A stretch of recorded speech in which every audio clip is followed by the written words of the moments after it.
Pamilya niya. Buong pamilya niya, nagpapahula sa nanay niya. So, protect the family of Yumi Santiago dahil ito ay isang malaking pasabog ng taon. So, alam na natin kung may mangyari dito, guys. Alam na natin kung sino ang, kaya maganda ito, no? Maganda, Senador Risa Ontiveros, ang manifesto ng mga Taiwanese na Pogo, majority na Taiwanese na Pogo workers.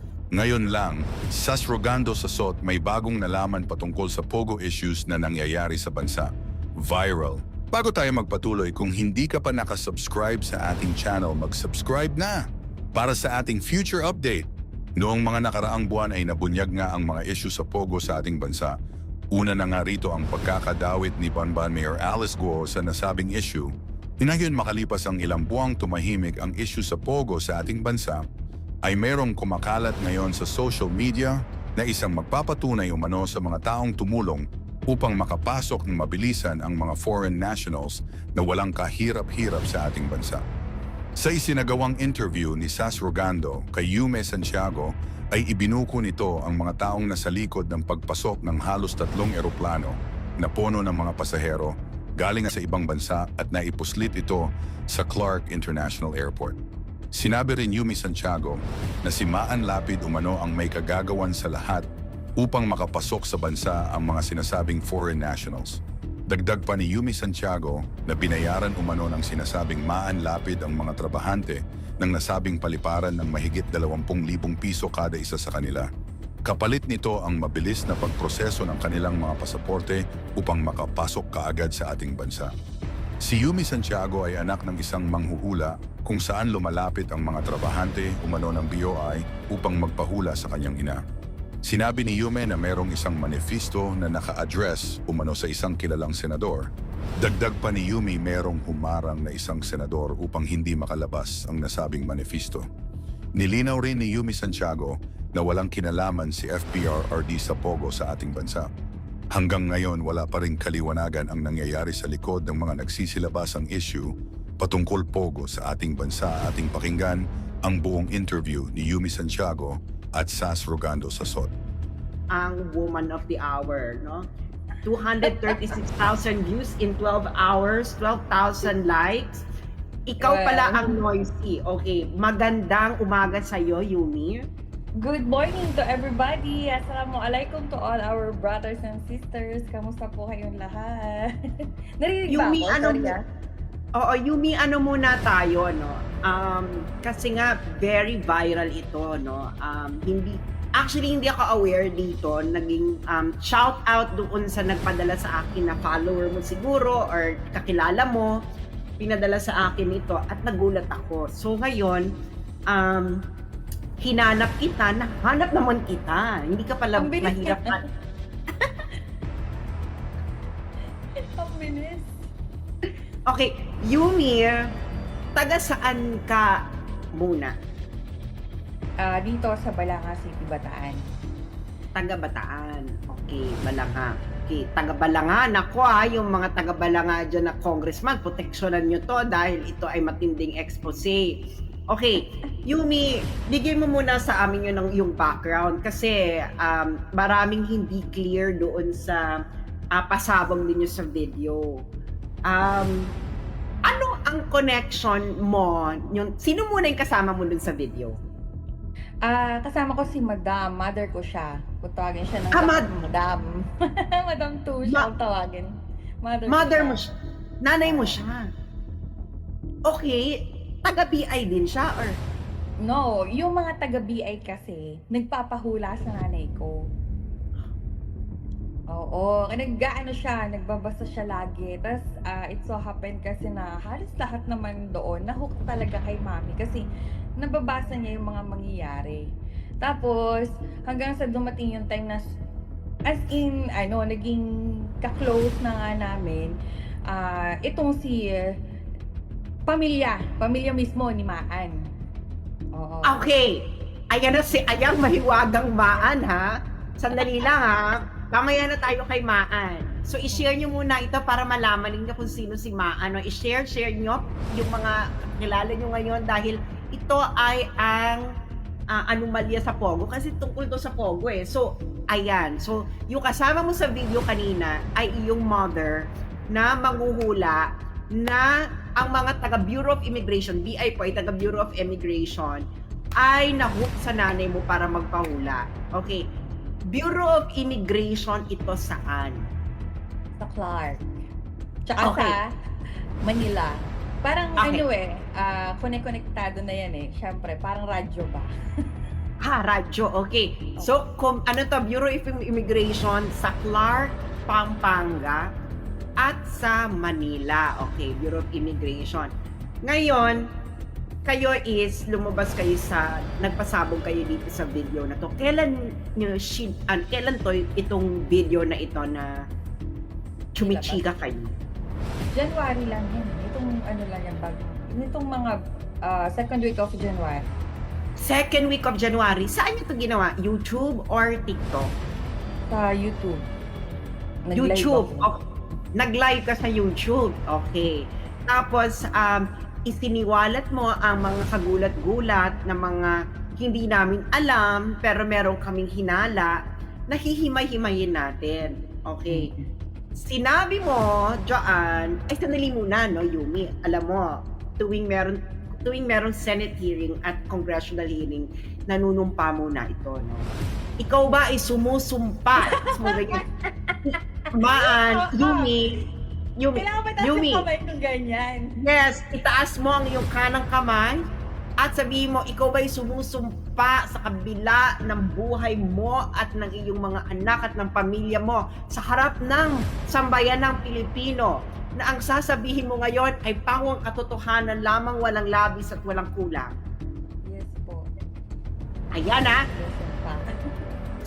Sumumpa na sa Yumi Santiago sa harapan ng mga Pilipino at sa kabila ng buhay niya at ng kanyang mga anak at ng kanyang pamilya. Okay.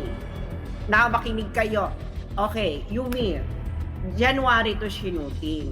Ngayon, may sinabi ka dyan na pinatakas. Sinong unang sinabi mo? May mga pinatakas na pogo.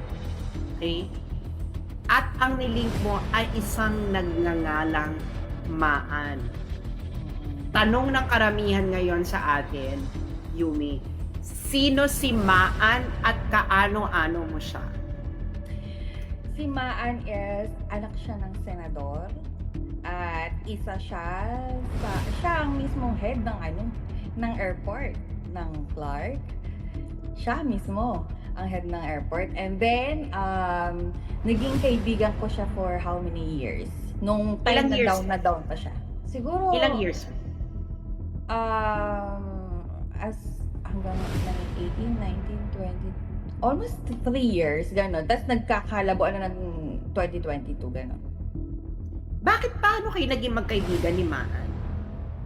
Nung time na na nagpapahula sila kay Mami, pag ayaw na ni Mami pumunta ng Clark, pumupunta sila mismo sa bahay. As in, mga naka-uniform silang pupunta sa bahay. Sandali lang nga, Yumi.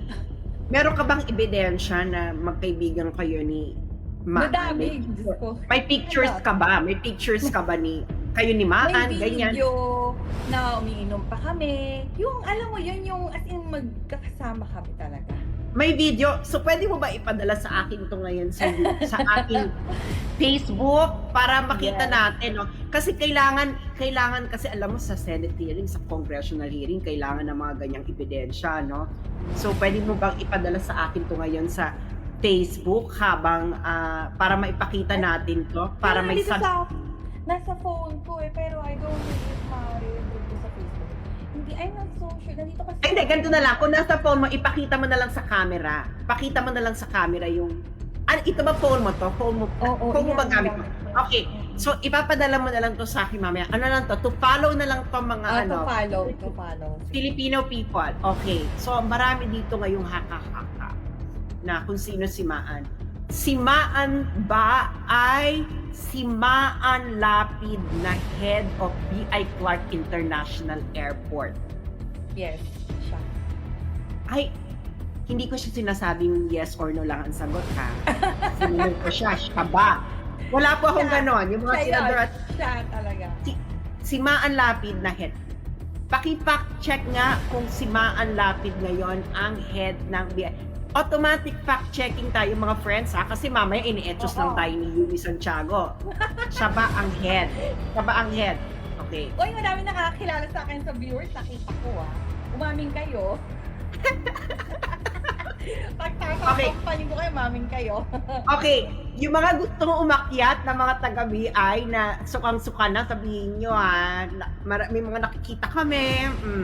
Okay. Oo. Okay, ngayon, so si Maan Lapid, ito ba ang sinasabi mong anak ng senador? Oo, siya. Sinong senador ang tatay niya? Hindi ko alam.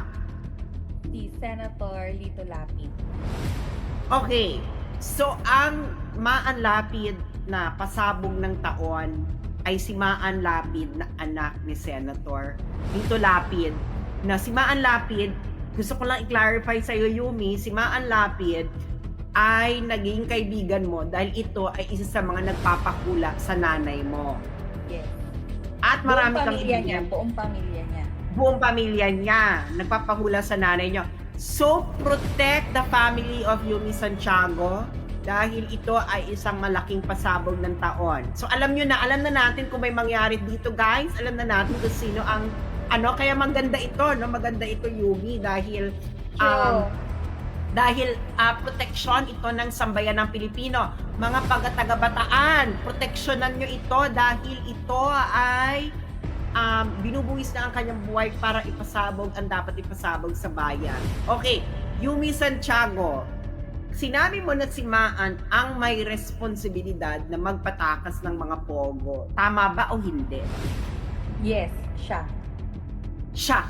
Ngayon, ang tanong ng bayan, paano mo nasabi na siya ang may kagagawan nito?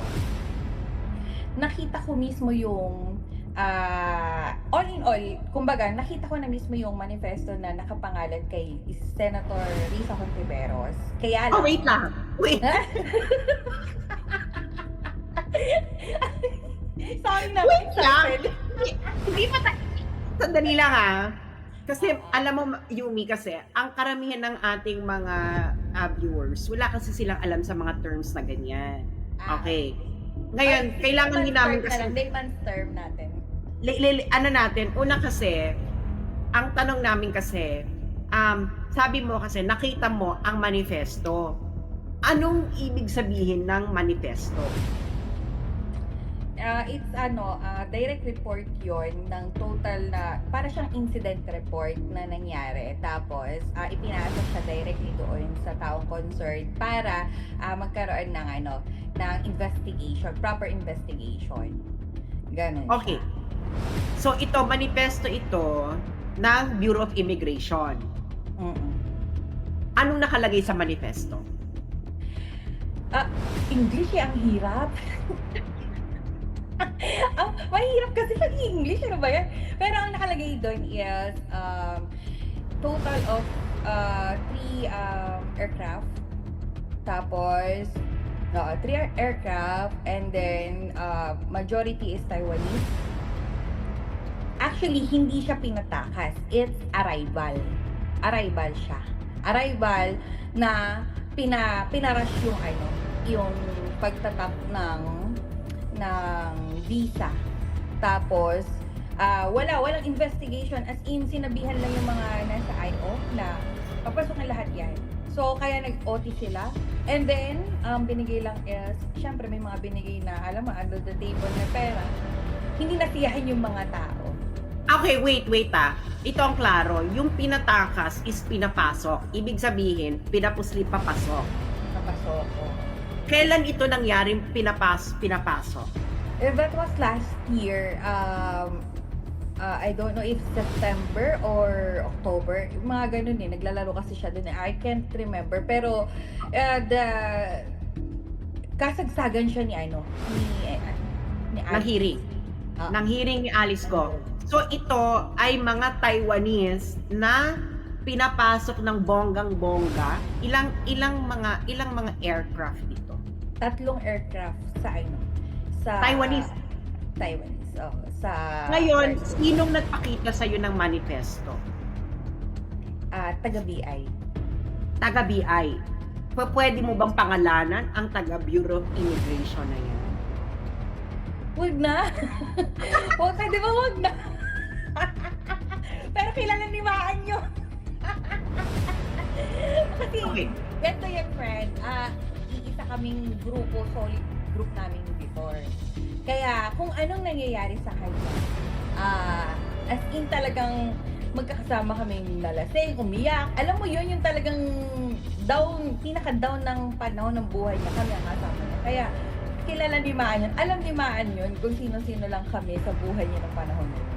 Okay, so ito ay mga Taiwanese na pinapasok ng bansa sa Clark. So ito yung sinasabi niyong pinatakas, papasok. Pero yung pinatakas is papasok ng Pilipinas, rush. Itong mga Taiwanese ba ito ay Pogo? Yes. How did you know na Pogo sila? After mag-expire ng ano, ito malaking ano to, ewan ko kung mabubuksan ulit, pero I think January din, nagkaroon ng tawag dito, raid, ang BI with RTIA, alam ko, tsaka NBI, expired na lahat ng ano nila, ng visa nila. 200 of them were caught, tapos sa Pogo Hub. Ito yung mga Taiwanese. Taiwanese. Actually, madami natin. May Chinese, Taiwanese, halo-halo. Okay, so pero yung sinasabi niyo sa video, ito ay mga Taiwanese na pinapasok sa Clark. At ang nagpapasok na ito, ang may responsibilidad ay si Maan. Okay, sabi niyo si Maan. Kasi, tapos sinabi niyo may mga nag-assist. Kasi syempre, di ba sa airport may mga bureau, mga BI dyan. Di ba? Yung mga ganyan, yung mga ganito. Papasok, tapos tatak, gano'n. Ganon. So may mga nag-assist. May nabanggit kayo na ang mga nag-assist ay binigyan ng 20,000, 20,000 each. 20,000 pesos. Oo. At dalawa kayong nanay niyo, yung nanay mo saka ikaw talaga, kayo talaga ang mabongga. Kaya next time, wag na kayong mag-divulge ng issue sa mga manghuhula. Dahil may konsensya po ang mga manghuhula. True, hindi kayo magsinungaling. Ang mga manghuhula ay may konsensya po. Okay. So ngayon, ito si Maan Lapid. Ikaw nagsabi niyan, si Maan Lapid, na sinabi mo mismo na anak ni Senator Lito Lapid ang nagpapasok. Okay. At ang mga nag-assist na Bureau of Immigration sa Clark ay binigyan ng 20,000 each. Ito ba ang dahilan kung bakit may mga nag-explode dahil 20,000 lang ang ibinigay sa kanya? Oo, to be honest, yun yung yun na talaga yun. Kumbaga, aminin man natin sa hindi kasi nasiyahan. Hindi kasi nasiyahan yung mga pinagbibigyan ng 20,000. Ang laki kasi ng natanggap na pera. Yun ang main concern talaga doon. Parang Yun ang main ba? concern, kaya ito ay kumalat dahil Yes. 20,000 lang ang ibinigay doon. Okay, kaya syempre kakalat talaga yan kasi gagawin mo na lang din na masama, tapos binigyan mo diba? binigyan mo ng Tatapalan 20, mo na lang. tatapalan mo na lang, binigyan mo ng 20,000, mag-i-explode talaga yan. Actually, Oo. kahit bigyan mo na malaki yan, mag-i-explode pa rin yan kasi syempre, pag yayabang mo, ibinigyan ako ng ganito. So, kung ayaw mo magkaroon ng explode, huwag kang gumawa ng masama. Ganun lang kasimple yon, hindi ba? Kaya ikaw, Yumi, sinabi mo doon, maganda yung pagkakasabi mo noon na mas nanaisin mo nang nandyan ka sa bahay, inaalagaan yung anak, kaysa niloloko mo ang sambayan ng Pilipino. Galing ba sa puso yan, pagkakasabi mo yan? Oo. Talagang dumating na yung time na naiiyak na ako sa sitwasyon natin sa Pilipinas kasi si Habi is foreigner. Alam mo yun, yung may discrimination talaga pag ganyan ang bansa mo. Yung gano'n. Parang, gano'n. What happened to your country? Gano'n. So ako naman, wala akong choice kundi sabihin lang na kumbaga, in my own way, at least sabihin ko na lang sa mga nagtitiwala sa akin na ito talaga yung mga experience ko sa government kasi nga yun nga, nagtrabaho din naman ako sa government before. Sabi ko, ano na to, turning point na ng buhay ko na it's now or never, mamatay man ako, at least nagawa ako sa sambayan ng Pilipino, gano'n. Yun yung naisip ko, no? Ayan, thank you, Yumi. So, babalik tayo sa kwento. So, meron kang nakitang manifesto. At nabanggit mo early on na ang manifesto ay naka-address sa isang senador. Kanino naka-address ang manifesto na yun at sinong senador? Kay Senator Risa Hontiveros. So, kailan naka-address na niya? January? December? No, Or nung hearing niya? last year pa. Kasagsagan din ng Pogo yun eh. Yung Hearing pa niya, nung hearing niya kay Alice Go. hearing, oo. Kaya ang nangyari, sabay-sabay na natigil yung kay Cassandra Ong, kay Alice Go, di ba sabay-sabay biglang na-stop na? Yun na yun. So, yung sinabi niyong humarang ng senador, sino yung sinasabi niyong humarang ng senador? Si Senator Risa Hontiveros. Kasi nasa kanya yung manifesto, nangistahan ng mga pinapasok na Oo. Pogo workers na mga Taiwanese. Tsaka yan ganito yan, sa BI kasi meron yang tawag dito, emails, 'di ba? Meron yung thread na emails.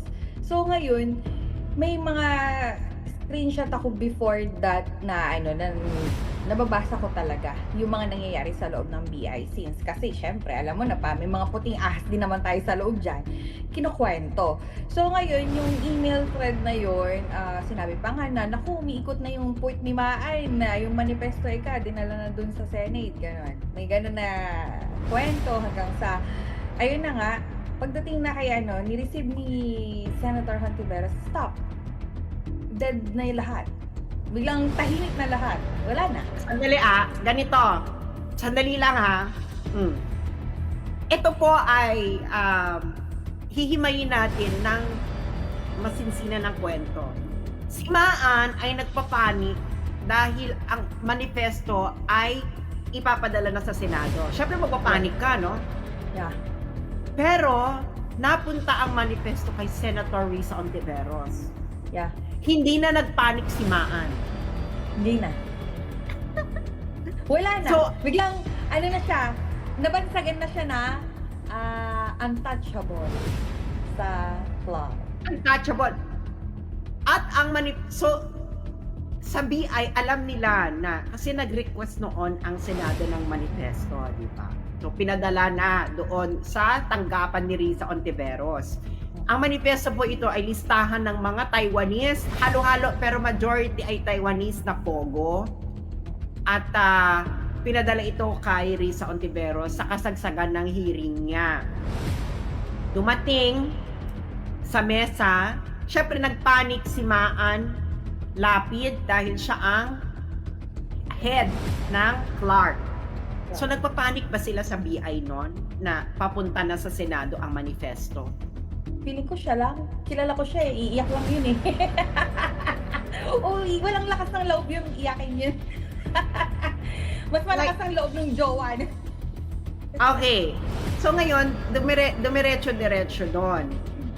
Ngayon, pagdating sa mesa ni Senador Risa Hontiveros, ang manifesto ng mga Taiwanese na Pogo, majority na Taiwanese na Pogo workers, stop ang investigation. Wala nang chika. Wala. So ngayon, dahil si Senator Risa Hontiveros ang huling nakatanggap ng manifesto, ano ibig sabihin nito? Hindi, siya nagpapigil na. Yun lang naman ang alam mo yung parang simpleng maritesan lang sa opisina. Ang sinasabi, ala na, na-hold na, ala na, may mamarang na, ganun. Wala na. Sandali. Kasi, baka naman si Senator Lito Lapid, or baka naman magkabarkada si Senator Risa Hontiveros sa Senator Lito Lapid. Ako, hindi ko alam yung personal nilang relationship, pero madami nagsabi din, hearsay, na magkaibigan sila. Magkaibigan si Senator Lito Lapid at si Senator Risa Hontiveros. So Pero, parang I would like to clear naman, kahit na sino ang nakakakilala, every time na madidikit sa usapang ganyan, ang lagi na lang sinasabi is, napakabait kasi yun naman ito para sa katotohanan lang, ang totoo daw niya, talagang mabait daw si Senator Lito Lapid. So, maaari na si Senator Lito Lapid ay walang kinalaman sa ginagawa ng kanyang anak. Pwedeng ganon. Pwedeng ganon. Pwedeng ganon. Or kung malaman man lang ni Senator Lito Lapid na ganon ginagawang anak, syempre tatay ka, ayaw mo namang mapahamak ang anak mo. Tsaka minsan twice ko siya kasing nakaharap sa bahay nila eh. Kilala ko siya pag kinastigo niya anak niya. Mali talaga, talagang mali. Sasabihin niya, oh Menard mali yan, ganon. Oh Mark mali yan. Ganon siya, nakita ko na Pwedeng siya. ganon. So, pwedeng hindi alam ng tatay ang ginagawa ni Maan. Pwedeng Maari. hindi, pwedeng, oo. Pwedeng alam din. Ayan. Pero ang manifesto ay huling napunta kay Senator Risa Ontiveros. Manifesto ng mga pinapasok ng mga POGO workers na galing sa iba't ibang lugar, pero ang karamihan ay galing Taiwan. Okay. Yeah. So ngayon, natigil na ang lahat. Ngayon kayo ay wala na, no? Hindi na pinag-usapan. Pero nabanggit niyo si Alice Guo.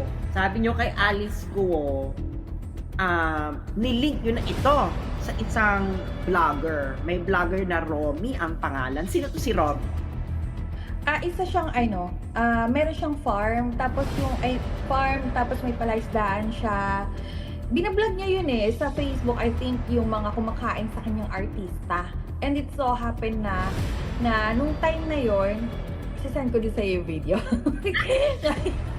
Ngayon, nadaanan ngayon si Kia Menor. Kasi si Kia Menor kasi is, actually, mabait din naman yun.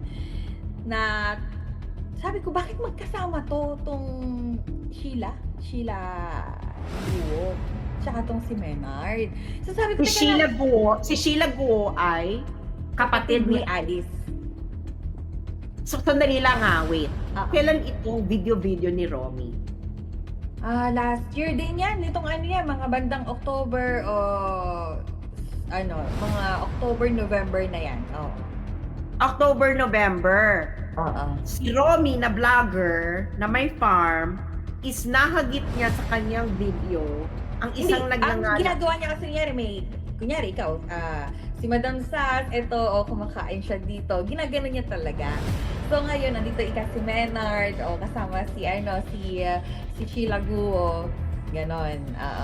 Ayan sila kumakain, ang sarap na sarap, ganon. Ganon yung niya, yung pagkaka-vlog niya. So parang nadaanan, ganyan. Oo, Pero kasi ito, pinipicture niya yung kumakain sa kanya. so, ang kapatid ni Alice Go ay kachika ni Maynard. Sino si Maynard? Ito yung kapatid ni Maan. Kapatid din ni Maan yan. Kasi, Anak. Kailan to nangyari? November? Mga November? Oo, mga November na, gano'n. Kailan guys tumakas Ay, itong kailan, teka sinaan? lang, sandali lang. Kailan ba sorry I'm not good at dates kasi talaga. Oo, aminado ko doon. Pero, ganito kasi yun. Si Senator Lito Lapid, yun yung sinasabi ko eh, hindi niya daw alam ang mga pangyayari sa sa Pogo, doon sa Porac. Yes. Diba? Ngayon, sabi niya, wala akong kaalam-alam dyan, malinis konsensya ko. And then, after that, after 1 or 2 months, bigla lumabas tong video ng Romy, kumakain si Sheila Guo, tsaka tong si Menard. So sabi ko, teka lang, how come hindi alam ni father, itong anak niya parang close na close, kumakain ng tanghalian. Nakikipag-lunch kay Sheila Guo. Oo, kumakain sila. Okay, ang anak ni Lito Lapid ay nakikipag-lunch kasama ang kapatid ni Alice Go. At ito ay kasagsagan nito ng hearing ng Senado. After niyang magsalita, actually yun sa pagkakaalam ko yun yung time na pinaalagwa na si Sheila Guo sa Senate. Di ba na-contempt sila? Naka-contempt sila eh. So si Sheila Guo, pinaalagwa na siya. And then after 2 weeks, 3 weeks, biglang lumabas naman ngayon yung video nung Romy na kumakain nga si Menard tsaka si grupo sila. So after nung Senate hearing na na-contempt yung napaalis na, biglang may video ito si Romy. Yung mga nag-followers ko dito, puntahan nyo na doon tong ni Romy, hindi ko kilala yan. Oo, I-download sabi nyo na niyo yung sa video Burakay. niyan. I-download nyo na, pero si Yumi ay may copy na. Pero i-download nyo na rin para marami. Yung Romy, puntahan nyo, Facebook, mga ano to, November, October, ganyan. I-download nyo na yan. Okay? Okay. So ngayon, nandoon, nagla-lunch ang kapatid ni Alice Go at ang anak ni Lito Lapid. Hindi lang to dinner, ha? Lunch ito. Sa farm? Farm ba? Resort? Oh, farm siya, farm. Farm o resort ni Romy. Anong pangalan? Ito ba ay si Romeo Sagum